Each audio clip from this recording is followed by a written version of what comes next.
Hey there, guys. Day 3, yes. Day 3 of vlogs. I'm going to breakfast. So, yeah. Place is like called Sourdough something, I'm not really sure, but got good reviews on TripAdvisor, so we're going. So I got pancakes, and I got sourdough toast, and lemonade. Hey guys, so doing breakfast, and now we're heading over to the Olympic Center to just tour around. We went to the Olympic Center up in Calgary when we were up there a few years back, but didn't get to explore this one so far, so we can go check it out. Okay, alright. Ski jump here. We're heading on over to watch them do some jumps, so I'm going to record that, so hold on a second. Here we are. Apparently instead of landing in like snow or something like that, since it's obviously summer, they land in a pool, which I must say is pretty awesome. You can sort of see the people up there. Let me zoom in. You can somewhat see people that are up there. At least I can, I don't know. This camera's not that good. But, yeah, pretty cool. To avoid the shakiness factor, I'll just start recording when I get down this hill and going down. First came to Lake Placid 27, 28 years ago with the teacher, and I think, yeah, you remember that? You don't remember me, I was a young English soccer player going to those freestyle, remember the little, that was a long time ago. Tell them your story of how you got to be here today. Yeah, I'm going to tell you a little bit about how I got into the sport and kind of all the way through to what I'm doing now. When I was really little, not really little, when I was about 8, I wanted to be a stuntman when I grew up, and that's probably because I was from Montana, the same state where Evel Knievel is from. A lot of you are too young to remember Evel Knievel. He was a guy that was from Butte, Montana, that did sick motorcycle stunts. I thought he was the coolest. I wanted to be a stuntman. So in my neighborhood, I decided I was going to start a stuntman's club, and the initiation was to jump off the roof. And it wasn't a big roof, you know, it was a little smaller than that one. And I was the only one that would jump off, so that wasn't much of a club. That kind of petered out, never got off the ground.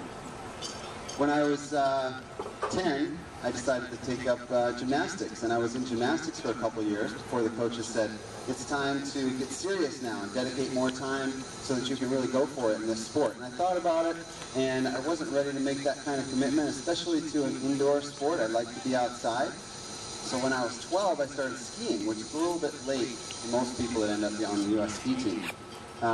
But I skied when I was 12. I also wanted to be a pilot when I grew up. I thought that was really cool. So I thought skiing, acrobatics, pilot, stuntman, all that stuff was cool. I wasn't sure what I was going to do. And then when I was 15, I saw this sport for the first time on ESPN and said, that is the coolest thing I have ever seen. That combines all the things I love to do, and I can be the plane and the pilot. So I decided that's what I'm going to do. But there wasn't a water ramp facility near my home in Montana at the time, so I couldn't start training here. I started doing some flips on my own, which I don't recommend, but in Montana there was lots of powder and it was steep, and so I could land and not get hurt if I didn't land quite right. So I did some flips on my own, but I really didn't start until I got out here when I was 19. And I started late, I knew that. I looked around, there were guys around that had been doing it a lot longer than me, that were a lot younger than me, and I thought if I just train harder and train smarter, I'll pass them up. And that's what I did. And I did that, I trained harder, because compared to the work I had done growing up, this wasn't work at all. This was a blast. I couldn't get enough of this. This was the funnest thing I had ever done. So the record for the most jumps in one day done here was 60 before I showed up, and I did 100. And I used to jump all day, 8 to 4, and then I'd go wait tables 5 to 11 at night, every day, all day. And the way I was able to train smarter was I researched the sport, tried to figure out how it works, studied the physics of it, didn't understand or didn't seem to make sense what the coaches were telling me to control the flips and the twists. So a friend of mine and I researched other sports. We went to a trampoline coach and he explained tilt twisting to us. And in no more than 5 minutes, I felt like I had a clear and complete understanding and an answer to every question I had ever had, and it literally changed my life. I felt like I would never find something out that valuable ever again, and I haven't to this day. What that did, the combination of my passion led to hard work. The combination of the hard work and learning about the physics of the sport set me aside from the rest of the field, the rest of the people in the world. After only 6 years here, I went to my first Olympics in '94 in Lillehammer, Norway, where I placed 7th.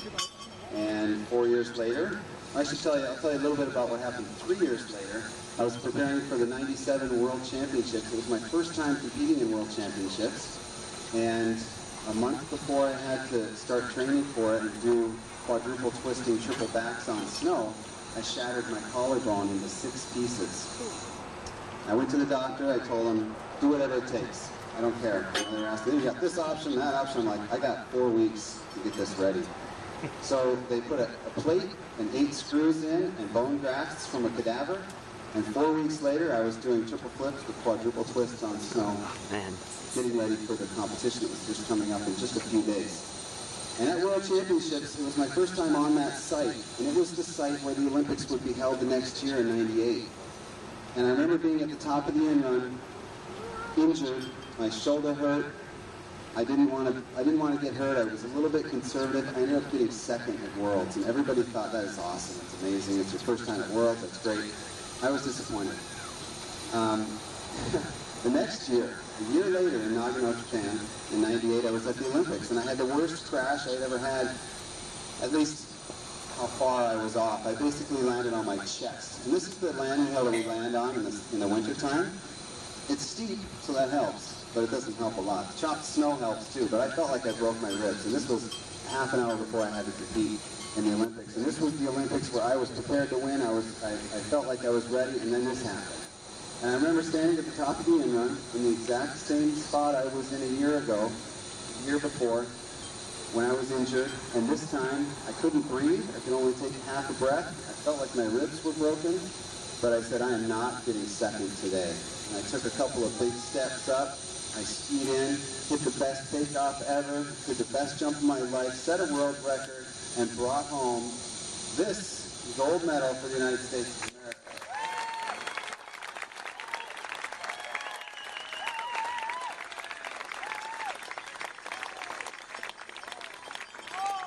Ended up going to 2 more Olympics after that, Salt Lake and Torino, where my left wasn't as good.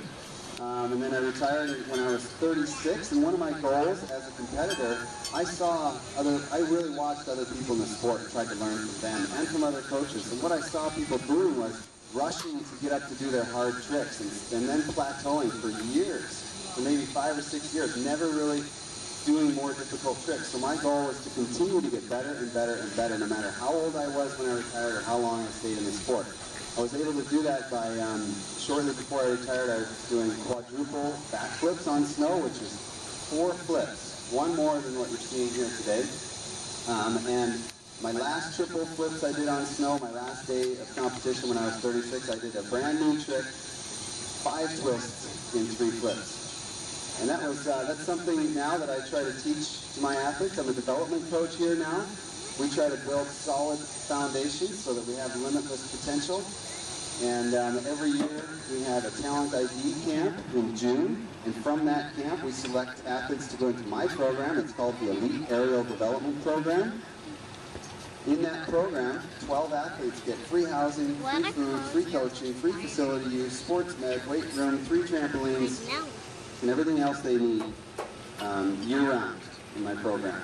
From the Elite Aerial Development Program, they go to the World Cup team in Park City. From there, they go to the Olympics. So right here in Lake Placid, you have a path to get to the Olympics. And it's through our Talent ID camp next June. And you can even start jumping before that. We look for gymnasts and skiers, or skiers who have a little gymnastics, or people who are really good at gymnastics and good at skiing. If you guys want to get into the sport, come and let me know. And there's jumping times available this summer right away. And we'll be down here in the blue tent after the show signing autographs. You can put on the medal, get a picture wearing the gold medal, and get everybody to sign the autographs. And I hope you guys enjoy the rest of the show. Aha, the ski lift now. So we just watched that. I don't know if I'll put the clips in there because they played a lot of copyrighted music, but oh well. We're taking a ski lift up right now. I wouldn't do this in Calgary because I was a wimp and I was 8 years old.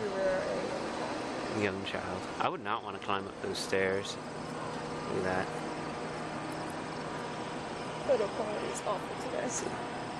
Well, yeah, it's been awful the entire time we've been here because it's been overcast every day.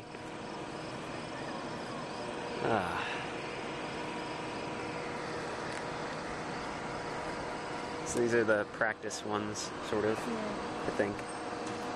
I guess the general idea is it tells you, especially with those ones, of where you're supposed to do certain things. I'm not sure if that's what the colors stand for or not. That's what I'm guessing, I guess. I don't know. Hold on to things. Hold on to things. Not die. That's usually a good solution. Not solution, a good plan. Oh, it's raining. Yep. On you. And I didn't bring my jacket. Oh well. Well, you should have listened to Mom. I probably should have. This doesn't seem very safe. Are these seats? I can't guess. imagine. I can't imagine. These are either. probably just things like They inside might be of the- seats, seriously. No, But they might just be there to hold the hill back. yeah, too. that's what I would. Yeah, Yeah. so it doesn't unload. You see that with the wooden planks? Look at those stairs. It only has one side to it. Yeah, I'm just saying, there's so many stairs. Yeah, that would not be fun. Maybe that's like torture for them. They'll be like, okay, go up and down the stairs twice. Well, they probably make them go on the. They probably go on the. Probably not on the time they're actually doing it, but maybe for practice. Yeah, maybe they wouldn't run the whole gondola. Ah, Yeah, it's good exercise. We'll get better pictures on the way down. probably. We can look back. Hi, people behind us. Yeah, but I mean, it'll be better on the way down. People behind us are angry. They're such tourists. I know. It seems like you all see the whole crowd just people who running were and jumping, all, like the children. they all look like really angry Well, sometimes. Probably because they're tired. They probably have also heard their coach talk about his amazing Olympic experiences at those times. Yeah, that too. And they have all these tourists going, oh, yeah. Tourists. Yeah, I know. They probably have to deal with that all the time. The little children ringing the cowbells. Yeah, I can't imagine that's really nice to hear. What's that? Big tunnel. Sewage. Yeah, I don't know. It does kind of lead out on a trail a little bit, so maybe not. Might be sewage, though. Restraining bar on the jet for Probably should stop recording. Yeah. Probably. Okay, doc. Wow. That thing is massive. Especially once you're up here, it's like, holy, jeez. That's an elevator you have to take all the way up. Oh, man. There's the mountains behind us. You can actually drive up here, too. Ah, it's an engineering marvel, apparently. Engineer. Oh, look, they have an Olympic thing. You could stand with next to three. Come on, zoom out. Yay! A lot of tourists around here.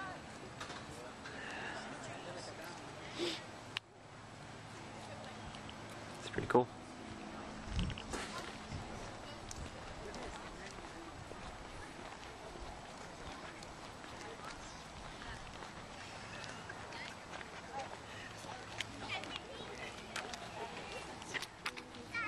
Let's go check out what's over here.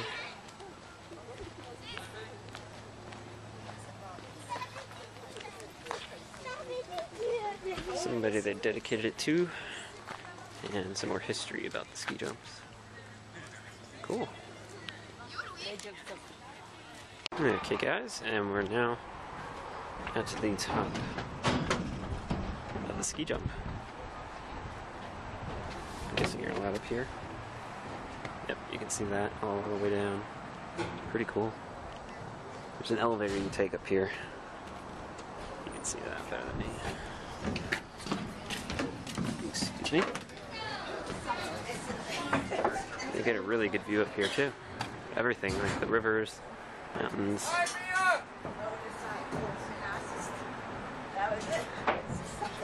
guess you get a view of the other ski lift. Or not ski lift, ski jump.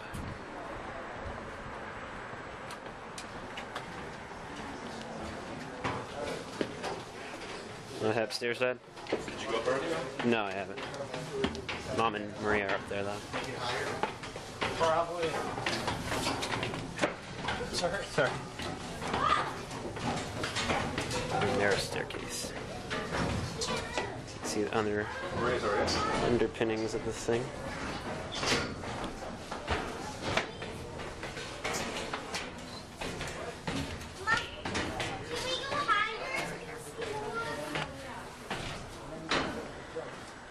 There you go.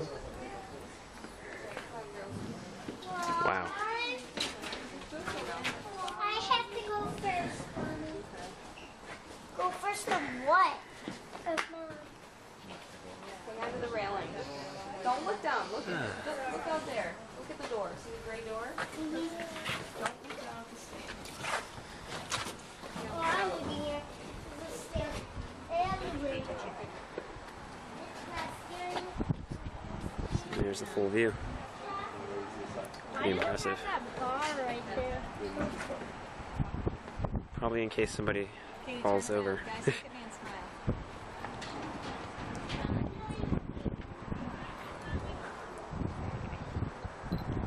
Wow.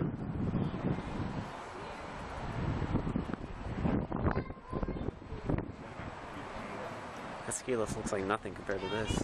It's really cool.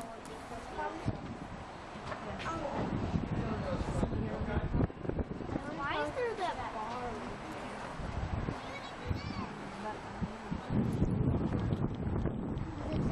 Yeah, we were just up there. So now we're heading back to the ski lift. There's also the podium.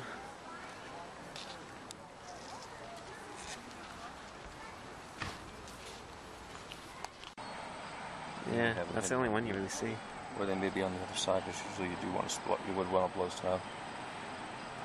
They might also just not have that out at the moment either. You look at how many empty chairs Yeah, I there mean, look at that. are. Everybody cleared out a left bit. The town. Wow. See, there's the brook. There's Yeah. the road. You can see from the... There's some pictures up there we were debating. But I think the one that was, although it's been modified, is the one. That one was probably the one with the whole crowd. Over, it's been modified, but that was where they were doing the jumping from here to That the one was probably the whole crowd, and that one was the ground, more the green seated one, area. So. That makes sense. It's definitely been modified, though. I mean, you're not really that surprising. It's been from 1980, so... Well, not maybe. They talk about 1932. The old 32 pictures, they were coming down this one here. Oh, yeah, no, 32. Yeah, I'm talking about the 1980 picture. Like, even that is still changed from 1980, so... You get a really good view up here, though. You do. You can see Whiteface. That's the up there. You can see the top floor.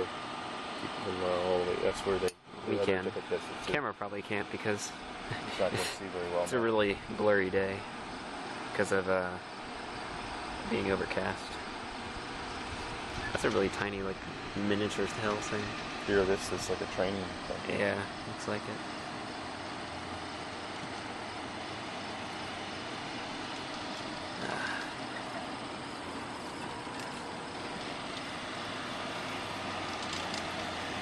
Hey there, guys. Now we're heading into a bobsled walk-around thing.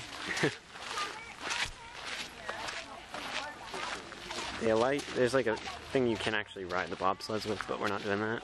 Just walking around. We left the skiing thing already, so... man, I'm getting tired. It's only like, what time is it? 3:12. I'm already getting tired. Ugh.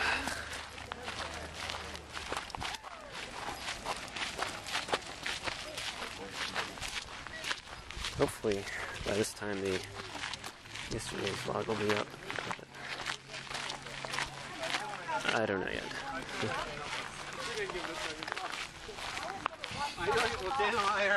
Here's the bobsled.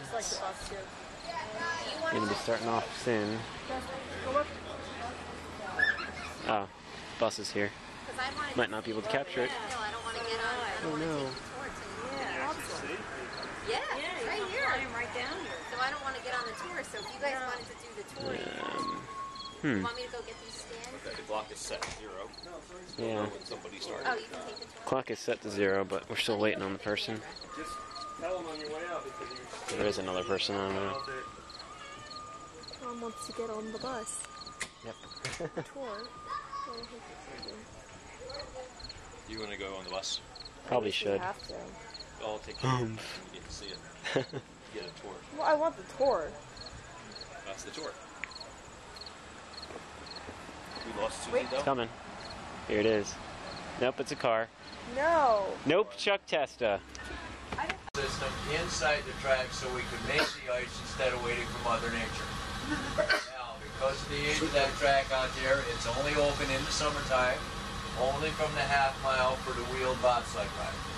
The biggest reason is the sled nowadays goes too fast, it will go into trees, it is not going to make it down to the finish line. This is a summer ride only from now on. What you see right here is what we call zigzag. When they take the ride, you're coming down the straightaway up there in front of us. Sled's going into that right-hand turn. It's going to roll over into that left-hand turn. You're on your way down. Summertime ride is anywhere from 40 to 45 seconds long. You will do 55 miles an hour. There will always be a driver or brakeman that give you the ride. You cannot do it by yourself. There goes somebody right now. Cool.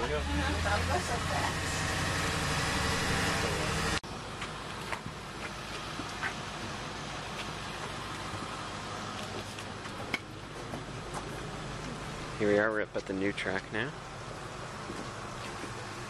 It's an old track and a new track, apparently.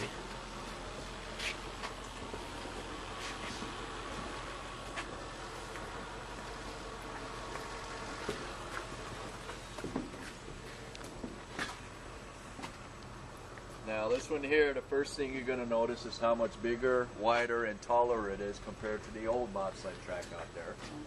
What we did back in 2000, we took out the old Rouge track, we put in a new combined track. Combined track simply means every sled will slide inside the same one nowadays. You have your bobsled, your skeleton, and luge. Skeleton is on your stomach going head first. Luge is on your back going feet first. Both of those sleds will do right around 75 miles an hour.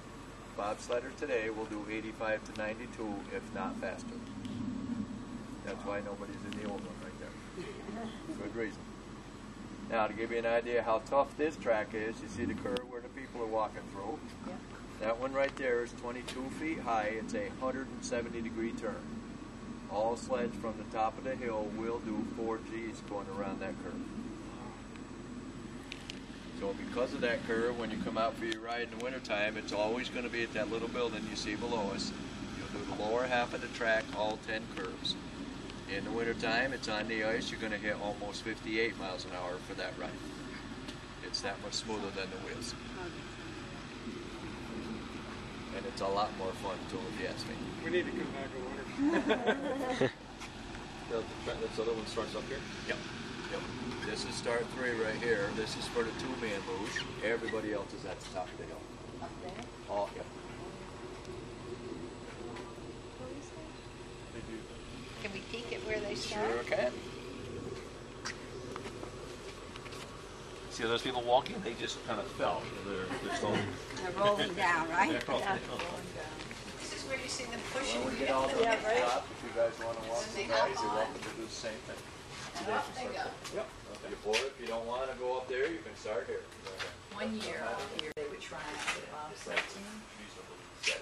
They were terrific in terms of their leg muscles and everything, but they didn't do real well in the bobsled because they figured they'd be great for pushing. Well, that's our electrician. Okay, now we're at the next level.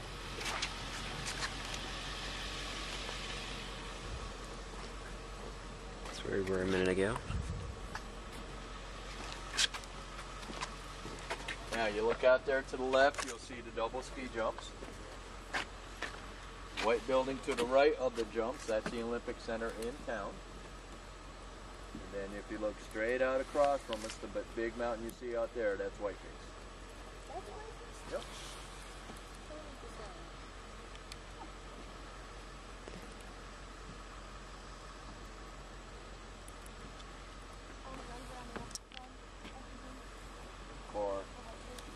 thing on the right hand side?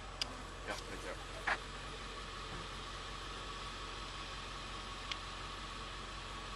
Sled, Skeleton, and Luge World Cup event.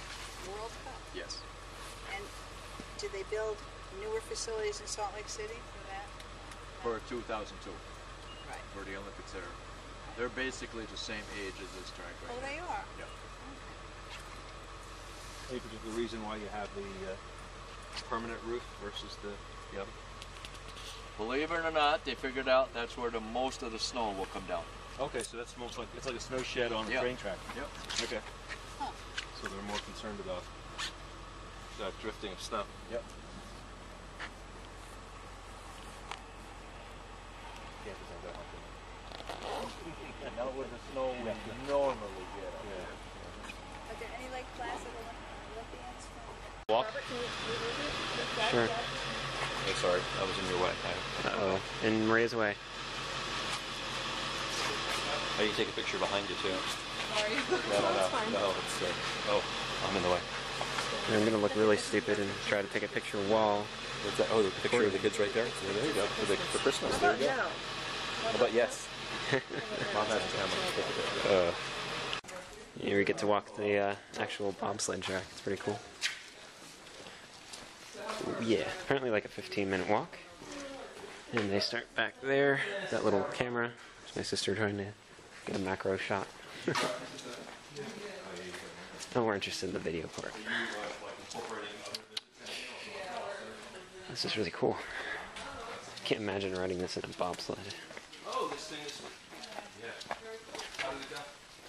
It's just cement, actually. I was just checking to see what it felt like. We're walking, awesome.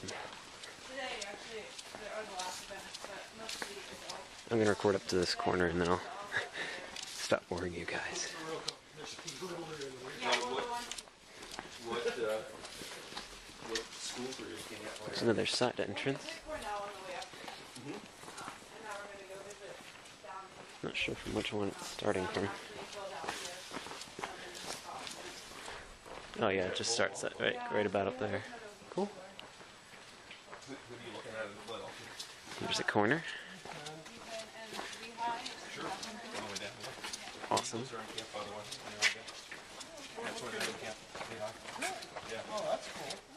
I don't think I can ever say I've ever done this. Pretty cool.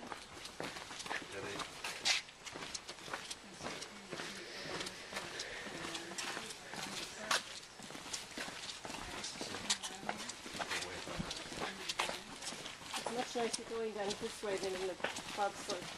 Oh no, I would love that. I think that depends who you are. If you like the daredevil stuff, yes. That's great. We did that. Oh, did you? There's a speaker? Listen to music while you're on the way down. Did you all three of you go? Nice. Probably not. It's more likely they have something else. There's one of the cameras that you probably see on TV. So they host the World Cup here every, was it 8 years? I'm not really sure. Can't remember the exact date, but yeah, and then they also have a thing every 2 years, I think. They just have like some sort of competition. I can't remember the name of it. So here's another starting point. You can see the bar. This is the new one, by the way, not the old one we were showing you earlier.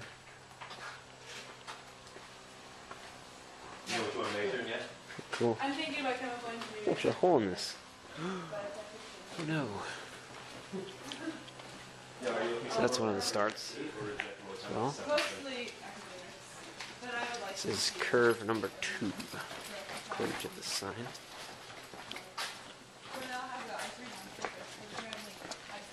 Awesome. Number 3. Yeah. I cannot imagine riding a bobsled down this.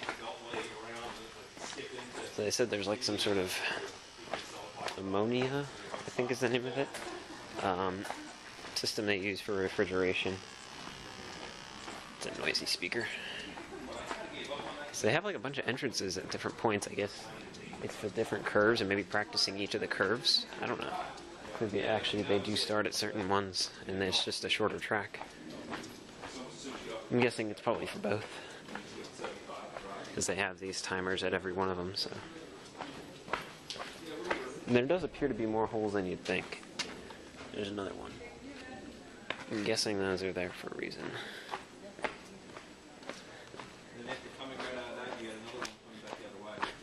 This is another gap entrance. Fairly steep angle.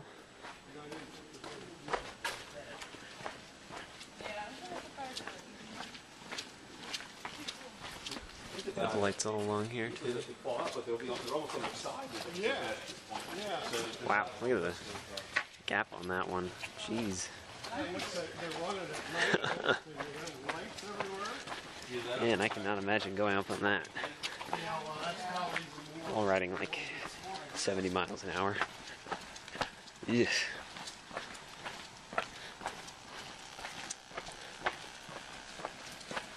This is really shaky. Oh, sorry. But yeah, you get used to that. And kind of walking downhill in a luge bobsled thingy. Here's another one of the cameras. Curve number 5. That's probably curve number 4 back there. Shouldn't see the sign.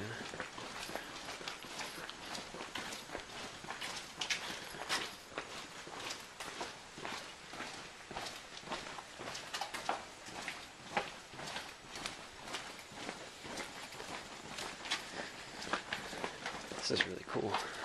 Another camera.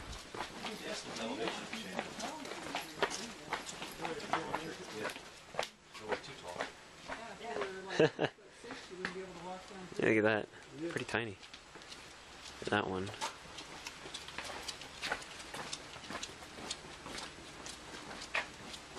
Dirt.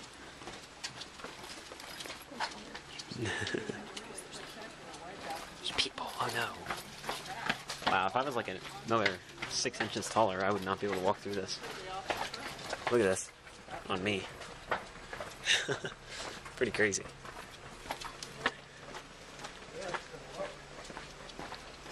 Me filming you while you're taking pictures of me. Filming you.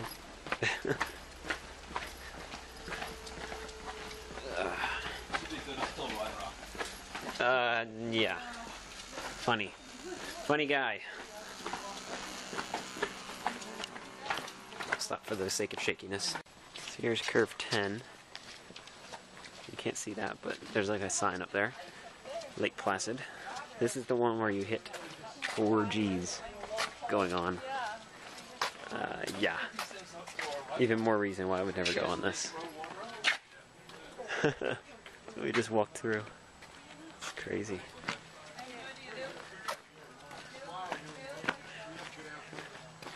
The one guy who was talking back there, he said he's not a huge fan of going to this for the actual viewing of it. Simply because there's not that many good places to view a lot of it. You only get to see part of it. There's some people back there making noise.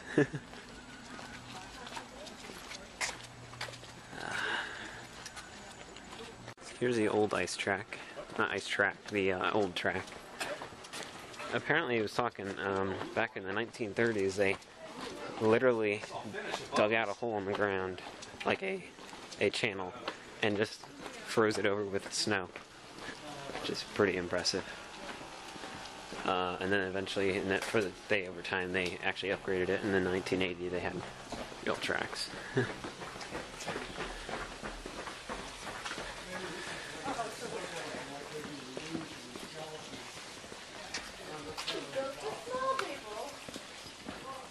See, that's the old track, I think. Or is it? I'm not sure. There's the center we were just at. And that's the old track you can sort of see. Just finishing, walking the last bit of the track here. Here we go.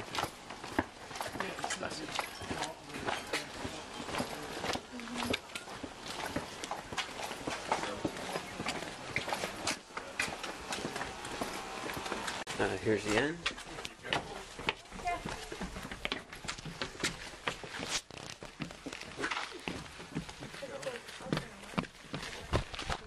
That goes all the way back up there and over. So that wasn't actually the old track, it was still a new one. It was just sweeps back around. That's probably where they end the bobsled. That's pretty cool.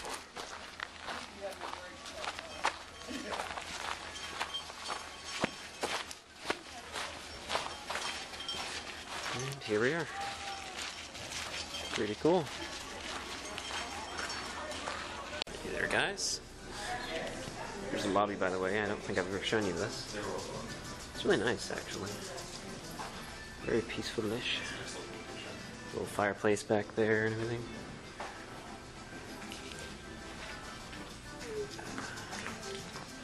Just heading over to dinner right now. Going to this place called the Dancing Bear, I believe. Nope, that was wrong. It's called the Brown Dog Cafe.